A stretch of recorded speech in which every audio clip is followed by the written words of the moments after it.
Bonjour les amis. Euh, voilà, en fait, la première vidéo, je crois que c'était que le début. Donc vous avez assisté au début. Et voilà, ce que j'ai vécu hier, c'est rien en comparaison, quoi. J'espère que je vais savoir l'expliquer. J'espère que je vais savoir l'expliquer. En fait, j'ai fait la vidéo avant de partir à une soirée. En fait, c'était... comment elle s'appelle, Patricia Daré, qui avait organisé une conférence à l'Annester. Et normalement, cette conférence-là, elle était prévue fin avril. En fait, pour des raisons perso, elle a reporté la conférence à hier. Et donc moi, quand j'ai su qu'elle faisait la conférence, le jour où j'ai appris qu'il y avait une conférence d'elle, ça m'intéressait pas plus que ça en fait. Je connaissais Patricia de nom, elle est réputée, elle est célèbre, voilà. Et je la connaissais en ce sens-là, quoi. Mais ça m'intéressait pas. Et puis, quelques jours après, bah, c'était physique. On dirait qu'il fallait que j'y aille. Et j'ai même un ami, pareil, je ne cite pas son nom parce qu'il ne sait pas que je vais parler de lui là, mais il a ressenti la même chose en fait. Il a ressenti que je devais y aller. Et c'était fort, hein, c'était vraiment fort. Bon, bah, j'ai suivi le truc. Il y avait cet élan et tout ça, enfin, il y avait un élan. Comme ça a été décalé, cet élan il a un peu diminué, ce qui fait qu'hier j'y suis allée, c'était neutre, j'étais quand même contente d'y aller, mais il y avait quelque chose d'assez neutre. Euh, et puis, donc voilà, ça c'est l'histoire, le contexte. Donc le livre, c'était une conférence sur le livre. Euh, le titre du livre, c'est La révélation des Templiers. Je connaissais rien aux Templiers, j'ai vraiment découvert ça avec elle. Et encore, j'ai pas tout, malheureusement, tout compris. Mais c'était super intéressant, passionnant et tout ça. Et, et puis moi, j'étais dans ce contexte que je vous ai décrit dans la vidéo là, quand même. Et pareil, c'était organisé, c'était un groupe et on se connaissait pas forcément tous, donc j'ai rencontré des belles personnes. Euh, et puis en arrivant, en fait, ça s'est prêté. J'ai senti que je pouvais, les personnes en face de moi, j'ai senti ouvertes et j'ai senti aussi que je pouvais parler de cette expérience que je vous ai partagée déjà. Et, euh, et puis je lui parle de la phrase lève-toi et marche. Et en fait, la personne, elle me dit, bah, c'est Jésus qui... Oui, c'est une phrase de Jésus. Et en fait, je ne savais pas. Et enfin, quand elle m'a dit ça, j'ai pleuré. J'ai pleuré. Je ne savais pas. Je ne savais pas. Ou peut-être que je l'ai su, mais alors j'avais complètement zappé, quoi. Enfin, comme moi, quand je l'entendais, ça m'était venu, c'était lève-toi et marche, quoi. Et c'est là où, voilà, faire cette vidéo, ça pousse encore un peu plus à me dévoiler, mais bon, quand j'ai dit ça, mon lave-vaisselle, la porte elle s'est ouverte comme ça. Vas-y, ouvre. Trop fort. Euh, En fait, Jésus est apparu dans ma vie. Je ne saurais pas vous dire quelle date, hein, franchement, mais il y a peut-être 10 ans, un truc comme ça. Et en tout et pour tout, sur ces dernières années, il y a eu 5 histoires bien distinctes avec Jésus, très courtes, mais assez fortes pour que ce soit impactant. Mais chaque fois que je l'ai vu comme ça, je me disais, mais pourquoi je ne comprenais pas sa présence dans ma vie. Euh, je ne comprenais pas. Je me posais pas non plus de questions. Je voyais qu'il était là, dans ma vie. Je pense que j'ai dû laisser faire le process. Voilà. Franchement, voilà. Et puis, dernièrement, c'était très fort parce que j'ai beaucoup réentendu parler de lui. Euh, j'ai beaucoup réentendu parler de lui. Et il y a un moment passe, je sais même pas si je dois vous raconter dans le détail.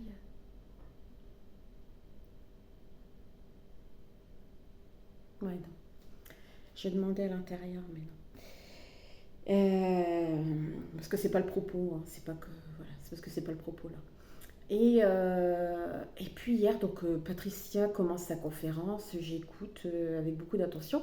Le truc aussi, c'est que j'étais pas, je m'étais assise à une certaine place et j'étais pas à l'aise. Il fallait que je me décale, je sentais que je devais me décaler.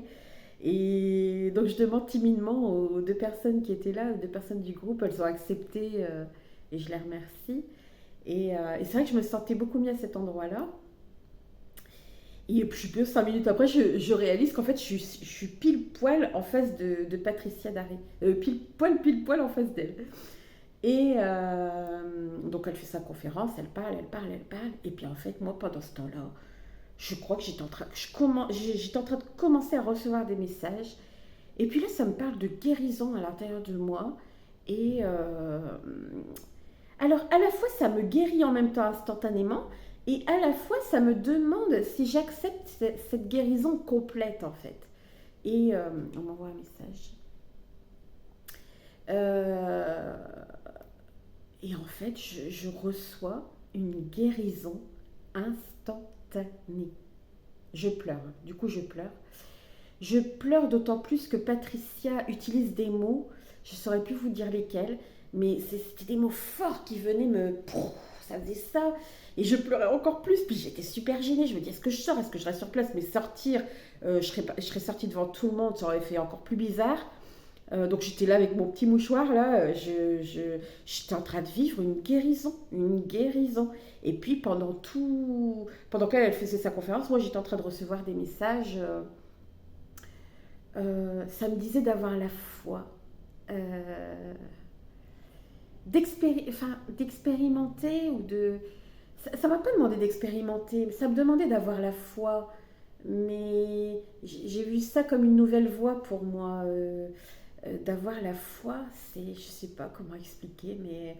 Et c'est vrai que depuis que j'ai cette foi, j'allais dire, elle est en train d'infuser là, hein, mais je ne me pose plus de questions. Par exemple, avant, je me demandais, tiens, qu'est-ce qui se passe après la mort, dans le sens où moi, personnellement, ma question, on dirait que c'était moi, personnellement, où je vais aller après. Et je crois que c'est même plus une, une question. C'est même plus. J'ai plus de questions. Ça m'a demandé aussi, quand j'ai reçu cette guérison, euh, d'en parler, de parler de cette guérison miraculeuse, comme si je devais aller sur les routes pour parler de cette guérison. Donc je vis tout ça pendant la conférence, après ça se calme un peu, j'écoute la fin de la conférence sur les Templiers, tout ça. Et puis c'était impressionnant parce que le sujet dont elle parlait, c'était mes deux sujets des 2 jours précédant la conférence en fait, sur le fait que dans notre société, d'ailleurs c'est pour ça que j'avais mis la vidéo d'Aurélie Preston, c'est vraiment pile poil le sujet, c'est que les valeurs sont inversées. Et Patricia, à travers les Templiers, nous invitait à revenir à de la vertu, nous invitait à nous montrer à nouveau, à nous montrer en fait, ne plus se cacher, ne plus être isolé, ne plus être... mais au contraire à se réunir, j'ai des frissons dans les jambes quand je vous dis ça, à se réunir en fait. Et c'est ça aussi qui contrecarre... entre guillemets les forces de l'ombre, c'est aussi en montrant sa lumière en fait. Elle dit même si voilà chacun a des avis, il peut avoir soit les mêmes avis, soit des avis différents, mais chacun a le droit d'exposer sa vérité et puis après d'en débattre dans le respect de chacun, mais au moins il y a la rencontre qui se fait quoi. Et moi j'étais dans ça, dans l'idée de... En fait j'avais conscience que... euh, Aurélie elle parle du diable, mais qu'il est dans chaque... euh, par exemple, ah, mais ça aussi c'était impressionnant. Il m'arrivait de jouer des fois sur mon téléphone et en fait, au fond de moi, ça me saoulait parce que je me dis, mais c'est pas ça la vie. J'avais tellement conscience que c'était pas ça la vie. Et en même temps, bah, à cause de mes traumas, tout ça, j'avais du mal aussi à aller au-delà de ça. Et ben, dans les 2 jours, enfin, dans ce que je vous ai raconté là la dernière fois, je vous jure, quand j'ai eu le déclic là, dans les heures qui suivaient, j'allais sur mon téléphone et mon doigt ne cliquait même plus sur le jeu. Ça cliquait plus, j'arrivais plus à y aller quoi. Physiquement, je n'arrivais plus à y aller. Et tant mieux quoi, heureusement. Parce qu'effectivement, c'est pas ça la vie. C'est pas ça la vie. Et il y a plein d'autres choses hein, sur le diable. Il a dans.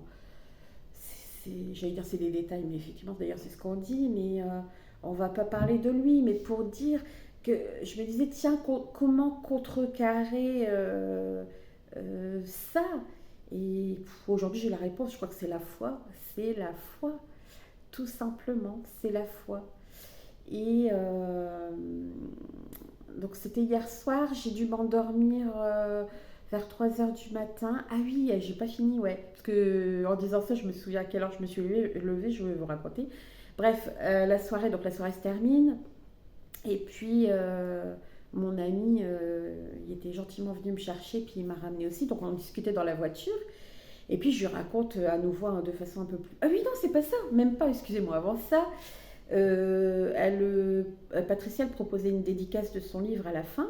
Donc mon ami, voilà, il voulait se faire dédicacer son livre et je lui demande si je peux l'accompagner. Il me dit oui. Moi, j'avais pas le livre. Et, et là, mais c'était un truc. Et du coup, je voulais aller lui parler.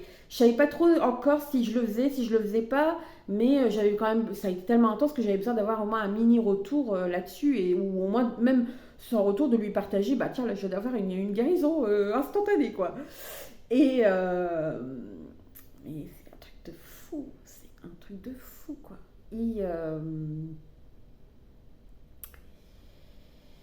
Et alors, donc il y avait beaucoup, beaucoup de monde, et puis plus elle signait des livres, plus on se rapprochait d'elle, enfin les gens partaient, on se rapprochait d'elle, et à un moment, je me retrouve à peut-être 50 centimètres d'elle, et au moment où je suis proche d'elle, mais je vous jure, elle pose la question, elle dit, est-ce que, est-ce que parmi vous, donc parmi ceux qui ont lu le livre, est-ce que vous avez vécu des expériences extraordinaires paranormales ou quoi? Parce qu'apparemment, il y a des témoignages, il y a des personnes qui ont lu son livre et qui ont vécu des choses assez énormes, je ne sais pas lesquelles, hein, j'ai pas encore lu le livre.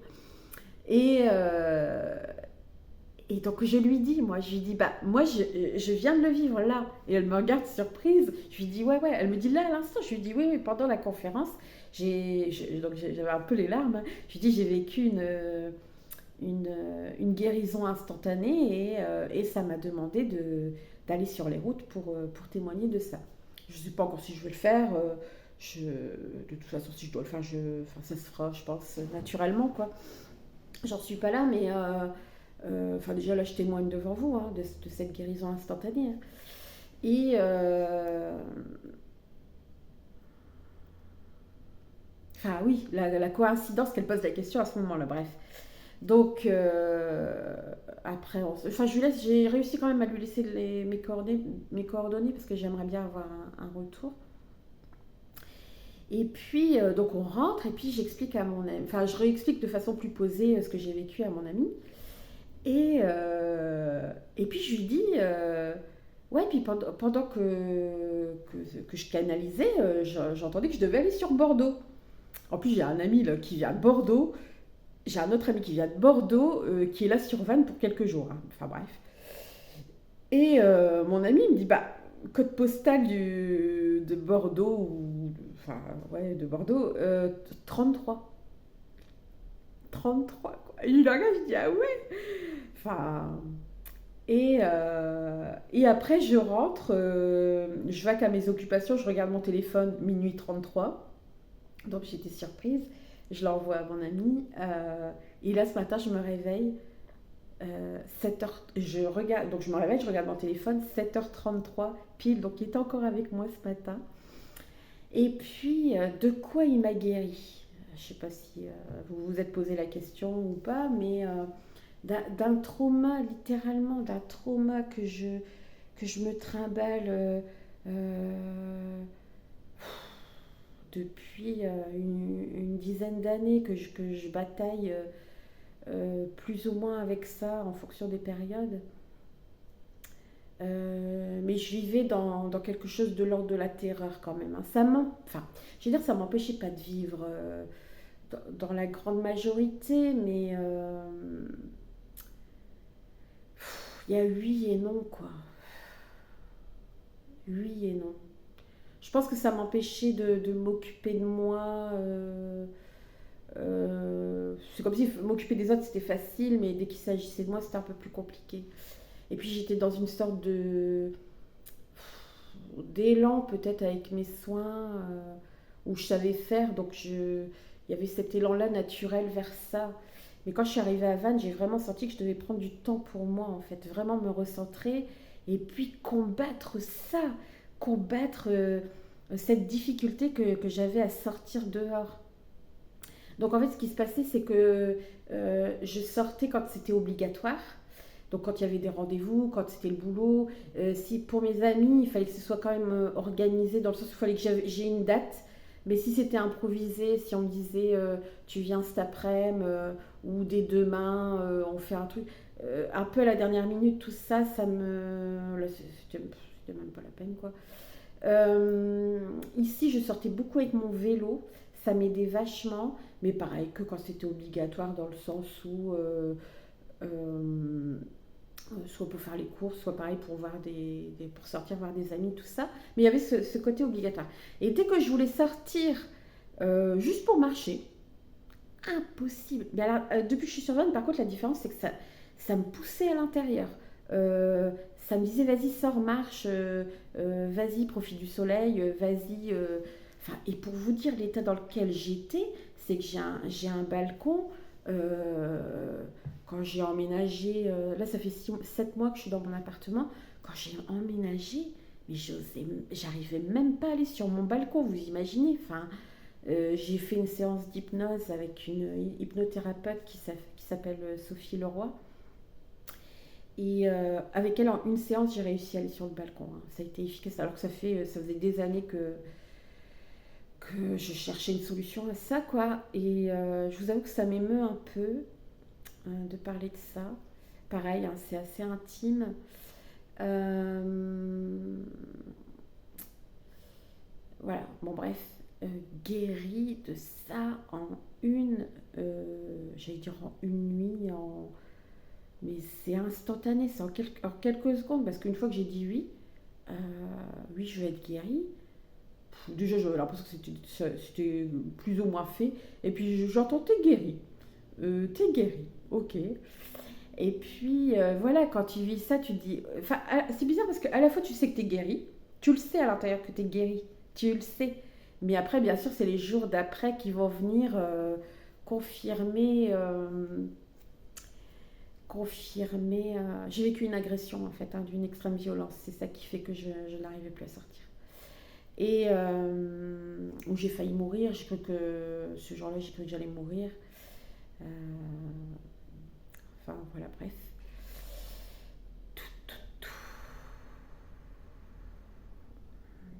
Et oui, donc guérison instantanée. Donc ce matin, voilà, bon, en même temps, je vous dis 7h33, je me suis dit, bon, ben, il est avec moi ce matin, c'est chouette.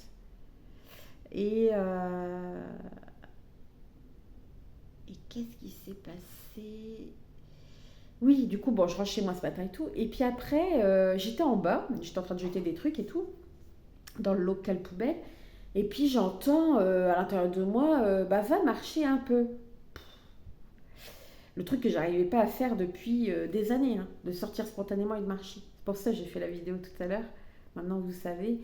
Et franchement, quand j'ai entendu ça, je dis oh, je veux bien y aller à vélo, mais marcher.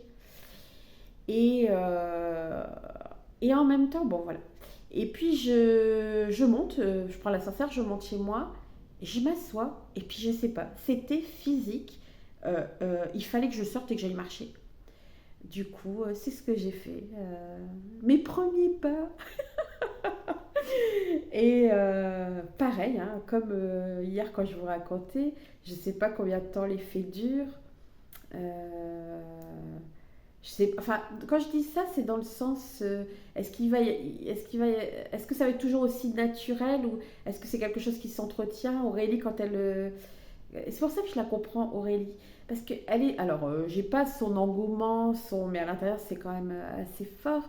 Je l'ai cru tout de suite parce que quand tu rencontres Jésus, c'est-à-dire que c'est pas un truc qu'elle a lu et puis elle s'est dit je vais adhérer. Ça te trompe pas. Quand Jésus vient dans ta vie, ça ne te trompe pas. c'est aussi fort que ça, parce que c'est une telle révélation que oui, oui. Après, moi, c'est parce que de nature, je suis un peu plus prudente et puis, après, peut-être qu'elle elle aussi, hein, puis elle a témoigné des mois après. Moi, je témoigne dès le jour, enfin, presque le jour même, quoi. Euh, Est-ce que je vais aller parler de ces guérisons miraculeuses Enfin, je réentends Bordeaux, hein. Alors, est-ce que ça doit se faire à Bordeaux? Est-ce que ça doit se faire dès cette semaine? J'en sais absolument rien. Je sais juste que je dois témoigner de cette guérison miraculeuse, hein. Qu'est-ce que vous voulez que je vous dise d'autre? Et après, surtout, n'y voyez pas enfin, je suis pas élue, je suis pas mieux qu'une autre ou mieux qu'un autre. Je suis pas. Vous voyez ce que je veux dire? C'est pas. Est-ce que c'est pour dire. Bon, je pense que c'est pour dire que c'est possible au nom de Jésus d'avoir cette guérison. Franchement, je vous avoue que ça me demande de témoigner de ça. Peut-être euh, peut-être donnez-moi ce que vous ressentez par rapport à ça, si vous voulez, de comment vous le voyez, qu'est-ce que ça vient interroger chez vous, parce que je ne sais où, qu'est-ce que ça vient faire vivre à l'intérieur de vous. Mais surtout, surtout, c'est hyper important pour moi. Il n'y a pas de notion d'élu, certainement pas. Je ne voudrais absolument pas rentrer dans ça. Euh, on le vit, quoi. Et on se sent béni de, d'avoir été sous ses phares. On se dit, ok, d'accord. Euh, voilà. Et oui, tout d'un coup, une paix. Puis tout à l'heure, je marchais en ville. C'est assez petit, Saint-Avé. Et puis, il y avait des gens. C'était hyper agréable de les voir. Bah, de voir des gens marcher. C'est vrai que pour eux, c'est naturel, hein, mais tiens, ça te remet dans une sorte de norme un peu. Et j'avais plaisir j'avais plaisir à ça, quoi. J'ai marché. J'ai marché. Mm. Donc, ou alors est-ce que c'est ça le message, lève-toi et marche? Pareil, hein, j'avais entendu des témoignages, je crois qu'il y a eu d'autres synchronicités, hein, hier, mais j'ai dû oublier là maintenant. Mais j'avais entendu des témoignages, hein, de guérison instantanée.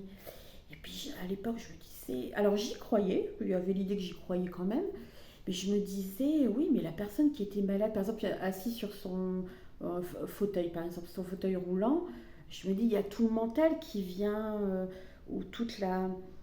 c'est-à-dire que physiquement, la personne, quand elle se regarde, elle se voit dans un fauteuil roulant.